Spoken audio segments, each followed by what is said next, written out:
کہ انشاءاللہ عمران خان صاحب پھر آئیں گے، 2/3 سے آئیں گے. ان کے الفاظ یہ تھے کہ میں اپنی حکومت قربان کر دوں گا لیکن تم لوگوں میں کسی کرپٹ آدمی کو نہیں رہنے دوں گا. ہمیں ابھی انصاف چاہیے. یہ آج کی رات بھی عمران خان کی جیل میں کیوں ہے؟ اللہم صلی وسلم مبارک علی سیدنا محمد وعلی آل محمد. بہت ارمان اور بہت ایک سوچ کے ساتھ عمران خان کے ساتھ شامل ہوئے. اپنے مرحوم چچا شوکت صاحب کی بات آج بھی یاد آتی ہے. میں سیاست میں نہیں تھا، انہوں نے مجھے یہ کہا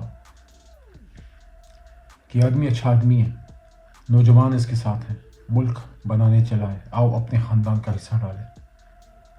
آج جب پیچھے مڑ کے دیکھتا ہوں مجھے اپنی زندگی کے کچھ فیصلوں پہ جو فخر ہے، خوشی، ان میں شاید ایک بہت بڑا فیصلہ یہ ہے جس پہ مجھے خوشی ہے کہ میں عمران خان کے ساتھ رہا. میں اس دور میں تو نہیں تھا جب قائد اعظم کے ساتھ ہم ہو پاتے. ہماری پیدائش اس دور کی نہیں. ہمارے دادا پیر محمد صاحب اور آپ کے بھی بزرگ ان کے ساتھ ضرور رہے ہوں گے یا اس تحریک کا حصہ رہے ہوں گے.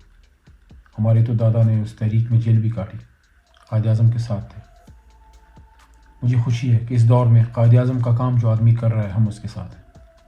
آج سے 2 سال پہلے اس ناچیز کے منہ سے اللہ تعالیٰ نے اس رات 9 اپریل کی رات کی بات نکالی کہ انشاءاللہ عمران خان صاحب پھر آئیں گے، 2/3 سے آئیں گے.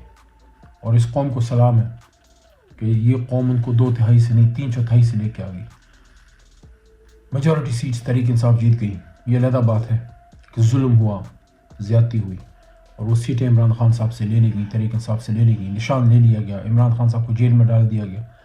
وہ شخص جو ملک کے لیے کھڑا ہوا، وہ شخص جو پاکستان زندہ باد ہے، وہ شخص جس کی زندگی کا حاصل وصول ہی سبز لالی پرچم ہے، جس نے ساری زندگی یہ سبز لالی پرچم لہرایا. مجھے وہ بھی یاد ہے 17 ستمبر 2018 کو میں کابینہ کا حصہ بنا اور دوسری تیسری میٹنگ میں خان صاحب نے کابینہ کو بٹھا کے یہ بات کی. سرکاری ملازمین جب چلے گئے، میٹنگ کا ایجنڈا پورا ہوا، انہوں نے دروازے بند کیے، صرف کابینہ کو بٹھایا اور خان صاحب نے ہم سب کو یہ کہا کہ دیکھو میں سیاست کرنے نہیں آیا، میں ملک ٹھیک کرنے آیا ہوں. میں اپنی حکومت قربان کر دوں گا لیکن اس ملک میں اپنی کابینہ میں کسی کرپٹ آدمی کو نہیں رہنے دوں گا. بلکہ ان کے الفاظ یہ تھے کہ میں اپنی حکومت قربان کر دوں گا لیکن تم لوگوں میں کسی کرپٹ آدمی کو نہیں رہنے دوں گا. اور پھر جب وقت آیا کھڑا ہوا، ہر موقع پہ کھڑا ہوا. ایبسولوٹلی ناٹ بھی کہا. امریکہ جا کے حرمت رسول کی جنگ لڑی. وہ طاقتیں برداشت نہیں کرتی. ہمیشہ سے ایسے ہوتا آیا ہے، صلیبی جنگوں کے زمانے سے ہوتا آیا ہے. جس دور میں کوئی سلطان صلاح الدین ایوبی پیدا ہوا، ہر دور میں ایک نہ ایک پیدا ہوتا ہے. جس دور میں سلطان ٹیپو پیدا ہوا، اس کی کمر میں خنجر گھونپے گئے. وہ آدمی جس کو ملک کے لیے غیرت دکھانے پہ اپنے سر کے اوپر بٹھانا چاہیے تھا، سر پہ تاج رکھنا چاہیے تھا عزت کا، اس کو گولیاں ماری گئیں. مشکل سے جان اس کی بچی اور آج جیل میں پڑا ہے. آج امت مسلمہ کا درد بیان کرنے والا کوئی نہیں. دل خون کے آنسو ہوتا ہے جس طرح فلسطین میں ہو رہا ہے. بچوں کی کٹی پٹی لاشیں، افطاری سے چند لمحے پہلے ان پہ کی گئی بمباریاں، مائیں جو ہیں وہ کٹی پڑی ہیں، بچے کٹے پڑے ہیں، خون میں لت پت ہیں، کوئی پوچھنے والا نہیں ہے. 1.5 ارب ہیں ہم. کیا ہماری یہ نمازیں، یہ روزے قبول ہوں گے؟ ہماری یہ تراویح، ہماری یہ قیام اللیل کس کام کے اگر ہم فلسطینیوں کا کوئی درد کم نہیں کر سکتے؟ 1.5 ارب سے سوال ہوگا. یہ 1.5 ارب جب اللہ کے حضور اپنی عبادتیں ہم سب لے کے جائیں گے، اللہ پوچھے گا ضرور کہ عبادتیں تو کر آئے ہو، اس کا اجر تمہیں ملے گا، لیکن ان معصوم بچوں کے لیے تم لوگوں نے کچھ کیا؟ جن معصوم بچوں کو عین افطاری سے پہلے روز شہید کیا جاتا تھا، جن کو یہ بھی نہیں پتا کہ ان کو کیوں مارا جا رہا ہے. اس کاز کے لیے کھڑا ہوا یہ آدمی عمران خان.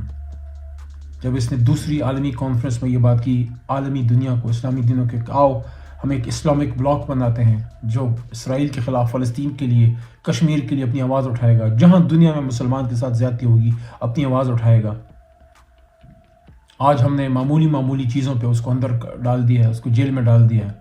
نکلے گا وہ انشاءاللہ، اللہ کے حکم سے نکلے گا، واپس آئے گا اسی اقتدار میں. لیکن قوم کے ساتھ اور اس کے ساتھ اور قوم کی امیدوں کے ساتھ بہت بڑا ظلم کیا گیا ہے. اس ظلم کا حساب دینا پڑے گا. چادر چار دیواری کا جو تقدس پامال ہوا ہے، جو بچوں کے خواب ٹوٹے ہیں، جو لوگوں کی امیدیں ٹوٹی ہیں، جو لوگوں کا ایک اعتماد تھا آپ پہ وہ بھی ٹوٹا ہے. دل سے پیار کرتے تھے لوگ آپ سے. کوئی احساس بھی ہے کہ کتنا نقصان کر گئے ہیں. دلوں میں جو داغ پڑ جاتا ہے وہ شیشے کی کرچی کی طرح ہے. ایک دفعہ کرچی ایک دفعہ اس میں نشان پڑ جائے وہ بڑی مشکل سے دور ہوتا ہے. عمران خان نے تو جوڑا تھا لوگوں کو، پاکستان پہ جوڑا تھا. ہر وہ شخص جو پاکستان کے دفاع میں ہے، ہر وہ شخص جو کسی بھی جگہ پاکستان کے بچاؤ میں ہے، چاہے ٹیکنالوجی کے میدان میں، چاہے فن کے میدان میں، چاہے سپاہ کے میدان میں، چاہے ایجوکیشن کے میدان میں، ان سب پیٹریاٹس کو ایک ہی لڑی میں پرویا پاکستان تحریک انصاف کے ذریعے عمران خان صاحب نے. آج ہم نے ان کو کیا صلاح دیا کہ آج وہ پورا رمضان جیل میں پڑے ہیں. یہ کریں گے ہم ہمیشہ، یہ کریں گے ہم اپنے ہیروز کے ساتھ ہمیشہ یہ کریں گے. کیا ہم مردہ پرست قوم ہیں کہ جب ایک شخص نہیں رہے گا اس کے بعد 50 سال بعد اس کو انصاف دیں گے؟ ہمیں 50 سال بعد نہیں، ہمیں آج انصاف چاہیے، ہمیں ابھی انصاف چاہیے. یہ آج کی رات بھی عمران خان کی جیل میں کیوں ہے؟ آج کی رات بھی کیوں ہے؟ یہ نقصان اس کا ہے، یہ ملک و قوم کا ہے. کوئی اکٹھا کر سکتا ہے؟ کوئی لیڈر ہے ان میں؟ سارے بونے اکٹھے ہوئے ہیں. میں قوم کو کہنا چاہتا ہوں حوصلہ آپ نے نہیں ہارنا. جب بھی لیڈر کی کال آئے گی انشاءاللہ ہم کھڑے ہوں گے پاکستان کی خاطر، پاکستان کے عظیم مستقبل کی خاطر، محمد علی جناح کی خاطر، جس نے ایک عظیم انسان نے یہ عظیم مملکت جو ہے وہ تخلیق کی، لیکن بدقسمتی سے، اغیار کی سازشوں سے، اغیار کی ریشہ دوانیوں سے انہی کے جو ہے گماشتے ہمارے اوپر بیٹھ گئے. انشاءاللہ ایسا نہیں ہوگا. انشاءاللہ آزادی کا، حقیقی آزادی کا سورج چمکے گا. یہ ملک، یہ قوم خوشی کا سورج اس پہ چمکے گا. یہ خوشی کے دن پھر دیکھے گی. یہ مضبوط قوم بنے گی.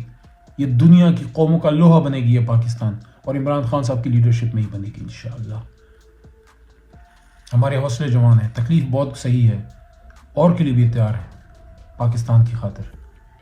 لیکن انشاءاللہ میرا دل کہتا ہے کہ جو ظلم ہوا ہے اس ظلم کا انت ہوگا، کیونکہ اللہ کہتے ہیں کہ وَقُلْ جَاءَ الْحَقُّ وَزَهَقَ الْبَاطِلُ إِنَّ الْبَاطِلَ كَانَ زَهُوقًا. اور کہہ دیجئے اے میرے حبیب کہ جب حق آتا ہے تو باطل مٹتا ہے، اور باطل تھا ہی مٹنے کے لیے. پاکستان زندہ باد. غلام رسول، عاشق رسول عمران خان صاحب پائندہ باد.